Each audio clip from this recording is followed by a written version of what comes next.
Thanks for visiting the patient and the weather today. I'm meteorologist Al Peterlin. I'd like to talk about the weather health stress for February 8th, 2026. We do keep additional graphics at tpatw.com. We also maintain a storefront on Amazon. Our patient weather storefront there, any activities bought on Amazon through it do support the activities of patient weather.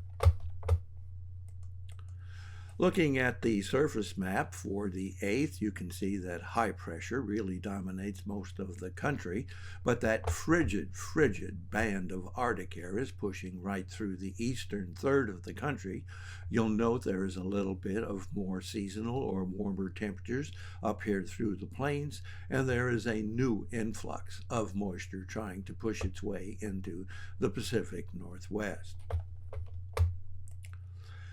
Looking at the vitality index, and this is our composite measure of all of the individual weather elements that might trigger some activity in human health, and you can see that the broad focus of activity here is really up and down the Mississippi Valley, Louisiana, Arkansas, Missouri, on up into Minnesota, and then pushing back into North Dakota, but the main area is back into Minnesota, Wisconsin, and trying to make its way into Michigan.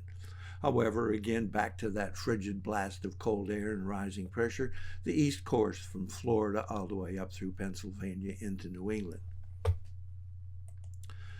Looking at pressure change, and pressure change, of course, has a significant impact on many that are weather sensitive. We have falling pressure here in Oregon, making its way a little bit into Idaho. Falling pressure again here in the Missouri Boot Heel and up across eastern Missouri, western Illinois, and just picking up the touching areas of northern Minnesota, Wisconsin, into the Michigan Upper Peninsula.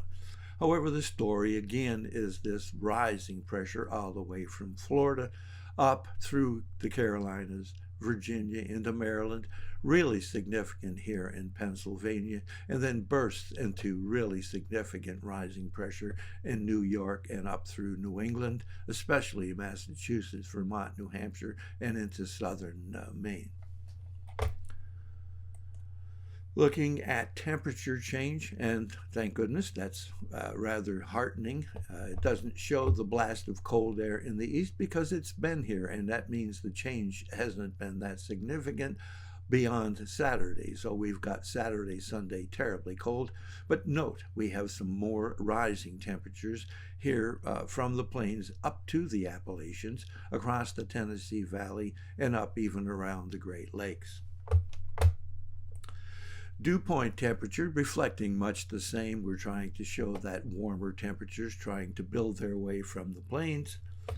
And as we jump back to the availability of oxygen in the atmosphere, a little bit of difference here, but not that much. Note we have a risk of migraine across northern California, through much of Oregon, and bleeding into northern Idaho.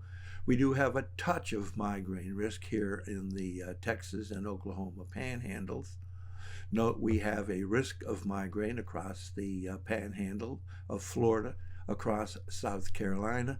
We pick up again here with a risk of migraine in western Pennsylvania, picking up only portions of upstate New York, but really swinging into high gear from Connecticut, Massachusetts, Vermont, New Hampshire, into Maine.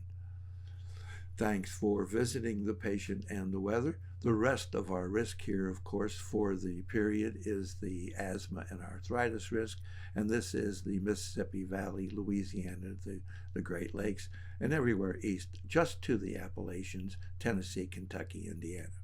Again, thanks for visiting. Your comments are appreciated, and if you hurt, let us know where you're located.